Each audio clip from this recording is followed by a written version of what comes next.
Hannah. Welcome back to my channel, Mostly Paper Crafts. In today's video, I am going to be creating some projects using the August 2021 Scrapbook and Cards Today sampler.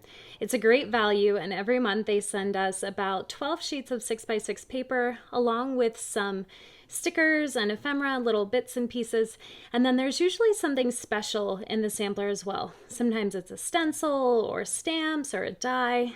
This month it was an awesome little stamp set from Gina K Designs. So first I'll show you what was in the sampler, and then I'll show you all the stuff I made with it. Taking a quick peek at the sampler before I dig into it. We have our card with a quote, and then this month's contents. They're from American Crafts, Simple Stories, Gina K Designs, and of course there's always an exclusive word from SCT. Here's that word summer. It's a nice thick acrylic or plastic, and this one has a piece to protect it on the top. I don't know if they usually have that. I guess I never noticed. For the little bits and pieces, got some paper ephemera here. Lemonade, nope, little moments. There's a bunch of fun stuff. This has sort of a holographic coating to it. This does too. Some fun little pieces. There are some other stickers. And these are nice and thick. These are on foam. More stickers. These are also thick on foam. I'm glad to see a bunch of sentiments in here. Sometimes when the sampler doesn't have a lot of sentiments in it, it's hard for me to create as many cards as I would like without, reaching into my stash. We've got some enamel dots here. This looks like it's 4x4, double-sided, and 4x6. Double-sided again. And now my favorite part, the 6x6 paper. So I'll just flip through all of these for you so you can see both sides. The papers this month are from American Crafts and from Simple Stories. Again, I'm happy to see sentiments on here. That's good news for me in my card making endeavor. Now, of course, the sampler is not put together as a way to create a bunch of cards. That's just what I choose to do with it. And it usually turns out pretty nicely. Sometimes, like I said, I struggle with not having enough sentiments, but I do not believe that will be the case this month. We've got lots of happy prints, lots of fun little decor to add. I think I'm going to be able to get at least 10 cards out of this. I almost forgot this stamp set. I had it sitting over to the other side. I was putting it in my little Airtable catalog.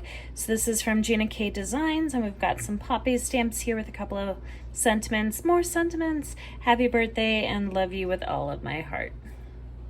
It took me a couple of days, but I finished 15 cards using my sampler.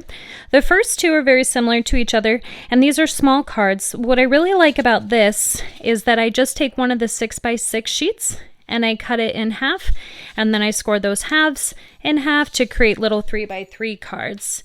They're quick and easy to decorate because they're small. We get to showcase both sides of the beautiful pattern paper, and then I just add a little insert on the inside to write my message. Now, this little insert here was one of the elements of the kit, but it was a journaling prompt with some lines, which is something that I wouldn't really use. So I decided I would just flip it over and use the blank side. My next card is much larger. This one kind of looks like a Band-Aid. And actually, after I finished this, I thought, oh, well, I should take this idea and actually create a Band-Aid. So it would be a great get well soon card, and of course I could just use pink or beige, and I could use a stencil or a stamp to make circles on these sides and put my little message in the middle. I just think that that would be super adorable. So this is a slimline die, and I created my card base using the same die. I just lined it up so that it wouldn't cut across the top. So I took my yellow sheet, folded it in half, lined it up with the die so it wouldn't cut there, and then cut this panel using, this is 3 different pieces all glued together onto. Next is a Hello Friend card. So this was an element from the kit. This was a paper strip that I used one of my fancy border dies on. I did add an extra little swirl here and some dots using some Nouveau drops just to give it a little bit more. I think this was my least favorite card this month, but I'm sure that if I give this to someone, they will appreciate it nonetheless. Now, my next 3 cards are all using summer elements, and at first I thought, what the heck am I going to do with summer cards? First of all, summer is basically over, and in Arizona, where I live, like, we really want summer to be over. But then I thought, oh, well, next summer is coming, and I'm a teacher, and I have lots of friends who are teachers who look forward to summer vacation, so I think these cards will be perfect for that. So I'll just hang on to them until next May. So we've got summer fun, and you're going to see a lot of different elements here that are actually cut out of one of the 6x6 papers, and I just put them into little collages to create little scenes, and then they are of course combined with the little ephemera pieces that were in the kit already. I've got these on colorful card bases, and besides some fussy cutting, there's not really anything too special going on here. I did use some patterned paper pieces to border this card here, and this one of course has a strip of a different sheet across the middle there, but other than that, nothing too fancy. But I think that these turned out pretty cute, and I'm excited to give them to my teacher friends next summer. For my next card, I used a fancy die from my stash to create this little window. I put the Have a Nice Day element in there with some of the foam stickers. I think that this card turned out pretty cute. I'm excited to give this one away. I really like the color palette here. And there's a couple more cards coming up that use these same colors. This smile card has several different sheets of the paper here. I really liked the design with the smile element, but what I really like about this card is that I'm using one of the 6x6 papers cut down to 4 1/4 by 5 1/2, and then instead of adhering it to the front of a card base, I am using washi tape to attach it to another 4 1/4 by 5 1/2 panel to create my card. So I use the washi tape along both sides, the front and the back, and I do use a bone folder to make sure it's nice and smoothed out. Now I will tell you, I've used this technique many times before. Some washi tape is stronger than others, and you'll find out if you try to create a card like this if your washi tape will hold up. But I really like using that as a hinge for a card, because then we get to see both sides of the patterned paper. This of course was an element from the kit, so a cute little place to write a message. Now I used that technique on this card as well. Actually, it's the same washi tape there.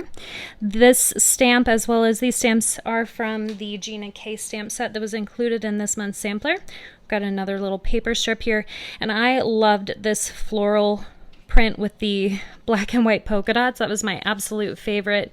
But this way we get to see the floral print, and we get to see the pink stripes, which I like, and then I use that same paper here to accent on the front. And again, it has that washi tape hinge. This next card I wasn't expecting to like as much as I did, but I love the way that the colors came together. I really like this bright yellow background with the stars for the goal getter and this light teal colored strip there. I think that even though this card is pretty simple, it has some wow factor to it. This is another one of my favorites. I really liked this paper again. I used that stamp set over one of the squares from one of the 6x6 papers. I used a circle die to cut that out, layered it on another piece of the pattern paper. I really liked this part of the pattern paper where you can see the brush strokes there, and I really liked it on this pink card base, so that turned out just fine. My last 2 cards used up a bunch of my scraps. I was left with hardly anything at the end of these, so I'll show you this one first. These are strips of the pattern paper along with some strips of the cardstock that I used in some of the cards. I really tried to limit myself to just what's in the sampler along with card bases, some basic dies, and some colored cardstock to accent. So I used my stamp set again, fussy cut that out, glued it onto a scrap of pattern paper, cut that out, and I actually used glossy accents around the outside of that to give it a little more dimension. My sentiment and all of my sentiments are always heat embossed, and then I used my enamel dots on this as well. I love using up those paper scraps at the end to create an extra bonus card. And this one used almost the rest of what was left. These were the bigger pieces here. And I played around with them in different arrangements for a while until I settled on this one. And I really liked the way that this one came out too. This nope is kind of a funny thing. I have a few different occasions I can imagine using this for. I really liked this green nope with a green card base. If you ever challenge yourself to use up an entire sampler like I do, you might appreciate my saving of the scraps until the very end to see how much I really could use. And this is all that was left over from this kit. There are a couple little elements here that I can keep, but most of the stuff is too small. It's going to go in the trash. So I'll keep those. I'll keep that. But that's pretty much it. I used almost every little bit from the entire sampler, and I was able to create 15 cards. I love the challenge of creating with a sampler like this. It's something that really boosts my creativity when I know I'm limited to just the elements that I am working with from that sampler. The sampler is a great price. It's about $13 a month. I'm about to resubscribe for the next year. And even though I have a ton of other supplies, really like this challenge. Like I said, it kind of boosts my creativity when I know this is the stuff that I'm working with and I want to use as much of it as possible. So each time I create a video like this, I spend about 5 hours-ish working on my cards, and those are 5 hours that are me time, and I really need me time right now. So I'm gonna keep making these videos. If you like them, please make sure you're subscribed. Those thumbs up and the comments really mean a lot to me. This is just a small channel, so everything that you write and all those thumbs up, I definitely notice and appreciate them. I hope that you have a wonderful day and you have some time to do some crafting yourself. So what are you waiting for? Go make something beautiful.